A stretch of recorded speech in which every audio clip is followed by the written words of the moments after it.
ఆ సైబర్ నేరగాడు ఎక్కడో ఇంట్లో కూర్చుని ఏదో మూల కూర్చుని మొత్తం ఇప్పుడు లక్షలు దోచేశాడు. అది నిజంగా వింటుంటేనే చాలా ఆశ్చర్యంగా ఉంది. ఇక్కడ నుంచి చాలా జాగ్రత్తగా ఉండాలి ప్రతి ఒక్కరూ కూడా.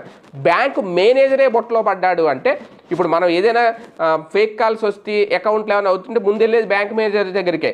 అలాంటి బ్యాంక్ మేనేజర్ కూడా అంత అవివేకంతో అంత అజ్ఞానంతో బొట్టలో పడ్డాడు అంటే సైబర్ నేరగాళ్ళు ఇంక ఎవడు గొప్పోడు?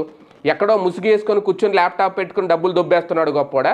ఇక్కడ పెద్ద హోదాలో ఒక ఏసీ రూమ్లో కూర్చుని ఉన్న మేనేజర్ గొప్పోడా? ఇప్పుడు అదే తేల్చుకోవాలి. అనంతపురంలో జరిగింది ఇది. అది కూడా ఒక మోటార్ షోరూమ్కి ఒక గుర్తు తెలియని వ్యక్తి ఫోన్ చేసి, ఆయన ఒక సంస్థ నుంచి ఫోన్ చేస్తున్నాం, జొమాటో సంస్థ నుంచి, మాకు ఒక 10 2 వీలర్స్ కావాలి అర్జెంటుగా, దానికి సంబంధించిన కొటేషను, మీదొక బ్లాంక్ చెక్, ఎంటీ చెక్ అంటే క్యాన్సిల్ చెక్ అంటే క్యాన్సిల్డ్ అని రాసేస్తారు ఆ చెక్. ఆ చెక్ ఫిజికల్ చెక్ ఎందుకు పనికిరాదు, ఇది అందరికీ తెలుసు. దాంతో భయం ఏముంది, గాడిద గుడ్డు చెక్ ఇచ్చేయచ్చు కదా అని అనుకున్నారు, వాళ్ళు కూడా ఇచ్చేశారు. కానీ